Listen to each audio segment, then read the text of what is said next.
নমস্কাৰ মই ৰাজুৱে আজিৰ এই ভিডিঅ'টোলৈ আপোনালোক সকলোকে স্বাগতম জনাইছো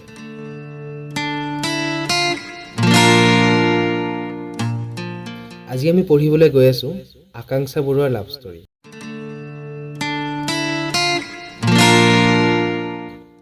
আকাংক্ষা বৰুৱাই লিখিছে ভাৰ্চুৱেল জগতখনে দিয়া উপহাৰ আছিল হি ফেচবুকত খলকনি লগোৱা এজন ধুনীয়া আৰ্টিষ্ট ধুনীয়া ধুনীয়া ছবি আঁকিছিল সেই ছবিবোৰৰ প্ৰেমত পৰিছিলোঁ মই কিন্তু সি যে মোৰ প্ৰেমত পৰিব সপোনতো ভবা নাছিলোঁ এদিনাখন তেওঁৰ ষ্টৰী ৰিপ্লাই কৰিলোঁ আৰু ক'লোঁ সকলোকে আঁকি দিয়া মোকো দিবাচোন তেওঁ মোক হোৱাটছএপ নাম্বাৰটো দিলে আৰু ক'লে এখন ফটো দি থবা তেনেকৈ আমাৰ কনভাৰচেশ্যন ষ্টাৰ্ট হ'ল সদায় কথা পাতোঁ ভাল বেয়াৰ খবৰ ৰাখোঁ মোক আঁকি দিব ক'লোঁ সোনকালে সি ক'লে মোক এজনী ধুনীয়া ছোৱালী চাই দিব লাগিব তেতিয়াহে আঁকি দিম আৰু ক'লে তোমাক আঁকি দিয়াৰ পিছত মোক আৰু মেছেজ নকৰাই হ'বা সেয়ে দুদিনমান দেৰিকৈ দিম দিয়া তেনেকৈ আমি দুইজনে দুইজনক বহুত ভাল পাই পেলাইছিলোঁ ইজনে আনজনক এৰি থকাৰ কথা ভাবিবই নোৱাৰোঁ মা মোৰ বেষ্ট ফ্ৰেণ্ডৰ দৰে মাক মই তাৰ সকলো কথা ক'লোঁ আৰু এদিন চিনাকি কৰাই দিলোঁ 7 জুলাই তাৰ বাৰ্থডে আছিল দুয়োজনে মন্দিৰ গ'লোঁ তাৰ পাছত মোৰ বাৰ্থডে সেইদিনাও আমি মন্দিৰৰ তাত লগ পোৱা কথা আছিল বাৰ্থডে বুলি স্পেচিয়েল একো নাছিল তাৰ বাহিৰে মই গা ধুই মন্দিৰলৈ গৈ তাৰ বাবে অপেক্ষা কৰিলোঁ সময়বোৰ গৈ থাকিল সি দেৰিলৈ আহি নোপোৱাত মোৰ বহুত খং উঠিছিল মই খঙতে অকলে চাকি জ্বলাই ঘৰলৈ উভতিলোঁ কিছু সময়ৰ পিছত সি আহি পালে দেৰি কৰাৰ বাবে খঙত বহুত কিবা কিবি ক'লোঁ আৰু খঙতে মোৰ মুখৰ পৰা নহবাকে ওলাই গ'ল মই আৰু ৰিলেশ্যনশ্বিপত নাথাকোঁ তই এতিয়া যাগৈ যা খং কমাৰ পিছত ৰিয়েলাইজ কৰি মোৰ ভুলৰ ক্ষমা খুজিম বুলি ফোন কৰিলোঁ যিমান যি নহওক খঙত ক'লোঁ যদিও বহুত বেয়া লাগিছিল ফোন কৰাত তাৰ লগৰজনে উঠালে আৰু ক'লে আমাৰ এক্সিডেণ্ট হ'ল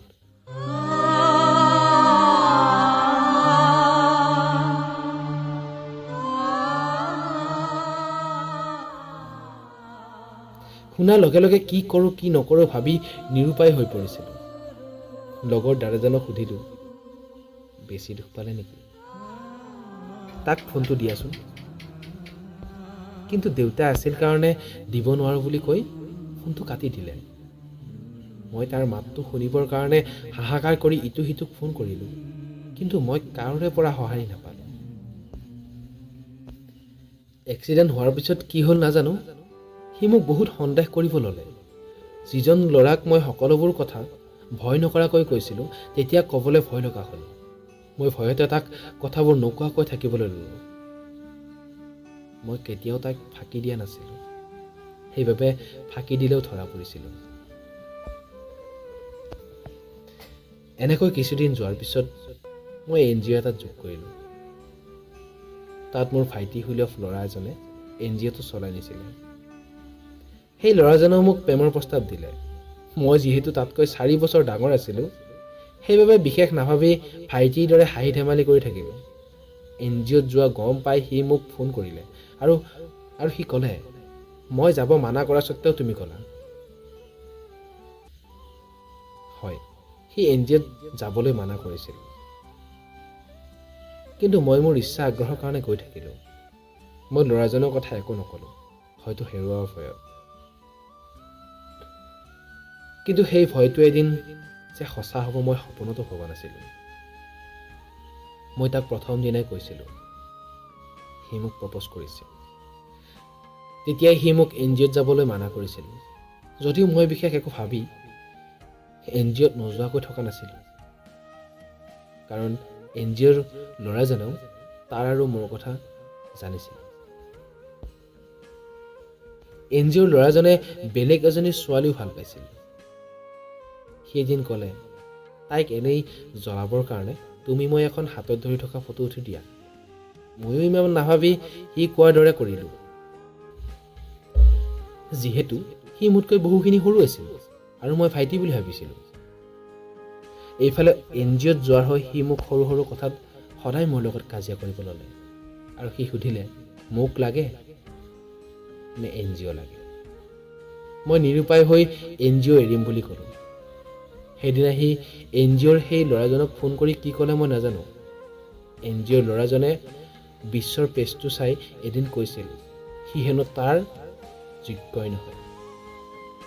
মই ভালপোৱাজনৰ লগত যিমান কাজিয়া নকৰোঁ বা গালি নাপাৰোঁ কিয়, কিন্তু বেলেগে তাৰ কথা কিবা বেয়াকৈ ক'লে মই সহ্যই কৰিব পৰা নাছিলোঁ। NGOৰ ল'ৰাজনে তেনেকৈ কোৱাত মোক খং উঠিছিল আৰু তাতে এক চৰ লগাই ঘৰলৈ উঠি আহিলোঁ। ঘৰত আহিয়ে তাক হোৱাটছএপত আৰু সকলো কণ্টেকতে ব্লক কৰি দিলোঁ। তাৰপিছত সকলোবোৰ ভাল কৰিবলৈ চেষ্টা কৰিলোঁ। তেতিয়া দুৰ্গা পূজা আছিল। NGOৰ ল'ৰাজন আৰু তাৰ গাৰ্লফ্ৰেণ্ড লগ হৈ তাক কি ক'লে মই নাজানো। সি ৰাতি বহু দেৰিকৈ শুৱে ছবি আঁকি আঁকি। মোৰ বৰষুণত তিতি গাটো বেয়া আছিল, সেয়েহে সিদিনা মই সোনকালে শুলোঁ। ৰাতি 3টামান বজাত সাৰ পাই দেখিলোঁ তাৰ মিছ কল। মই তাক টেক্সট মেছেজ এটা দিলোঁ, মুনু। মেছেজটো পায়ে সি অনলাইন আহিব ক'লে। অনলাইন অহাৰ পিছত হোৱাটছএপৰ চাট লিষ্ট দেখুৱাব ক'লে। মই NGOৰ ল'ৰাজনৰ মেছেজকেইটা হাইড কৰি তাক দি দিলোঁ। তাৰপিছত কল লিষ্ট দেখাব ক'লে। মই ভয়ে ভয়ে দেখুৱালোঁ। কি হ'ল সোধাত টোপনি অহা নাই বাবে টাইম পাছ কৰিছোঁ বুলি ক'লে। ময়ো ইমান ভাবি নাথাকি অলপ পিছত আকৌ ক'লে, মই যে ঘড়ী এটা দিছিলোঁ সেইটো পিন্ধি উঠা ফটো আছে যদি দিয়াচোন। কি কৈ আছে মই একো বুজি নাপালোঁ। মাত্ৰ যি বিচাৰে তাকে দিছিলোঁ। তাৰ অলপ পিছত NGOৰ ল'ৰাজনে মোৰ হাতত ধৰি উঠা ফটোখন দিলে। মই তাক ক'লোঁ,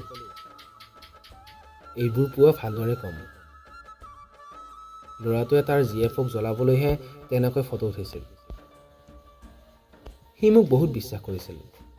ফটোখন তেনেকৈ দেখি হয়তো বহুত ভাগি পৰিছিল আৰু কান্দি কান্দি কৈছিল, তুমি মোক এয়াই দিলা ন? মই বুজাব চেষ্টা কৰি ক'লোঁ, মোৰ কোনো ভুল নাই, মিছাতে ভুল বুজিছা তুমি মোক। এনেকৈ খুটখাট কাজিয়া লাগি 3টাৰ পৰা পুৱা 6টা বাজিল। ইমান বুজোৱাৰ পিছতো সি মোক বিশ্বাস নকৰাত খং উঠি ক'লোঁ, হ'ব মোৰ লগত থাকিব নালাগে। তাক বিশ্বাস দিব NGOৰ ল'ৰাজনৰ লগত কৰা মেছেজবোৰ স্ক্ৰীনশ্বট মাৰি দিলোঁ। সি আকৌ মোকে দুখিলে আৰু ক'লে সকলো ভুল তোমাৰ গাতে। তাৰপিছত সি সম্পৰ্কটো ব্ৰেক কৰাৰ কথা ক'লে, যিহেতু মোৰ কথাত কোনো বিশ্বাস নকৰিছিল সি। সেয়ে মই হ'ব বুলি ক'লোঁ। তাৰপিছত মোক সকলোতে ব্লক মাৰি দিলে। কেনেকৈ কি হ'ল মই একো ভাবিয়ে নোপোৱা হ'লোঁ। সঁচা কি মিছা কি নজনাকৈয়ে মই তাৰ শাস্তিৰ বলি হ'লোঁ। খঙত ৰ'ব নোৱাৰি NGOৰ ল'ৰাজনক মোক ফোন কৰি লগ কৰাৰ কথা ক'লোঁ আৰু লগ পায়ে তাৰ কাৰণে মোৰ সুখবোৰ নোহোৱা হোৱা বুলি চৰ এটা সোধালোঁ। আৰু তাৰ বাহিৰে মই কিবা আন একশ্যন ল'ব কোনো শক্তি নাছিল তাৰ ওপৰত, যিহেতু মই সেইখিনি সময়ত খুব ভাগি পৰিছিলোঁ। সঁচা কথাটো জনাবৰ কাৰণে মই হাজাৰবাৰ চেষ্টা কৰিলোঁ, কিন্তু তাৰ লগৰ পৰাও মই কোনো সঁহাৰি নাপালোঁ। কোন আপোন কোন পৰ সকলো জানিছিলোঁ। যেতিয়া মোৰ বেষ্ট ফ্ৰেণ্ডজনীৰ লগতেও মোৰ ভনীয়েও মোৰ বিষয়ে তাক বৰ বেয়াকৈ লগাইছিল। তথাপি মই মোৰ বাৰ ফোনৰ পৰা ফোন কৰি ক'লোঁ, তুমি মোক ভুল বুজি আছা। নাই, সি মোৰ কথা নুশুনিলে। লগ কৰি সকলো কথা ভালকৈ বুজাই দিম বুলি ভাবিয়ে লগ কৰাৰ কথা ক'লোঁ। যদি লগ কৰিব লাগে তেন্তে মোক নগাঁৱলৈ মাতিলে। মই তেজপুৰখনে ভালদৰে চিনি নাপাওঁ, তথাপি তাৰে সাহসত লগ কৰিবলৈ নগাঁও গ'লোঁ।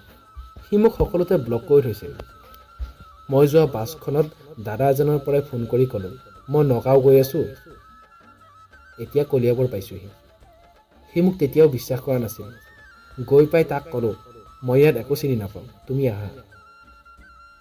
তেতিয়া তাৰ লগৰ এজনে আহি মোক এখন ৰেষ্টুৰেণ্টতে লৈ গ'ল। তাতে তাক দেখা পাই দুগালে দুচকু ওলাই আহিল। কান্দি থকা দেখি তাৰ শপত খুৱাই ক'লে, যদি মোক ভাল পোৱা তেন্তে কান্দি নাথাকিবা। ময়ো কন্দা কটা বন্ধ কৰি তাক বুজাবলৈ চেষ্টা কৰিলোঁ।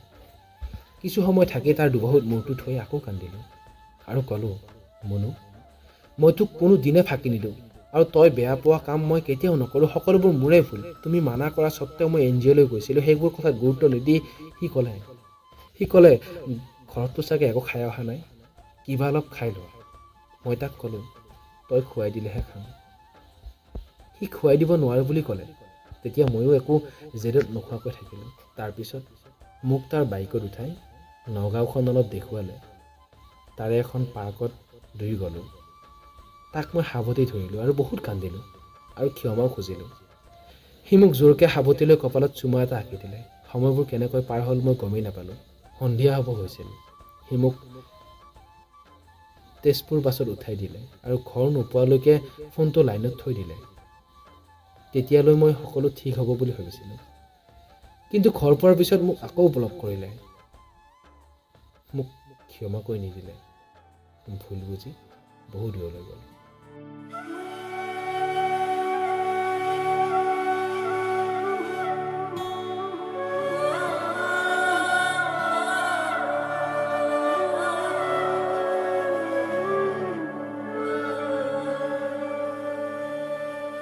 এনেকৈয়ে শেষ হয় কিছুমান সম্পৰ্ক।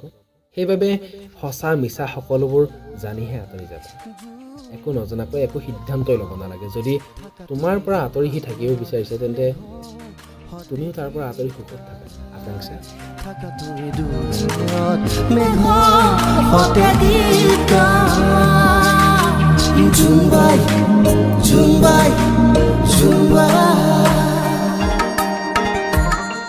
আকাংক্ষা বৰুৱাৰ এই লাভ ষ্টৰিটো মোক যুগুতাই দিয়াৰ বাবে মোৰ বান্ধৱী জুৰিক বহুত ধন্যবাদ জ্ঞাপন কৰিছোঁ। আৰু এনেকৈ প্ৰতি সপ্তাহত দুটাকৈ লাভ ষ্টৰি লৈ মই আপোনালোকৰ মাজলৈ আহিম। ধন্যবাদ। থাকা তুমি দূৰত মেঘৰ সতে গীত গাই, থাকা তুমি দূৰত মেঘৰ সতে গীত গাই,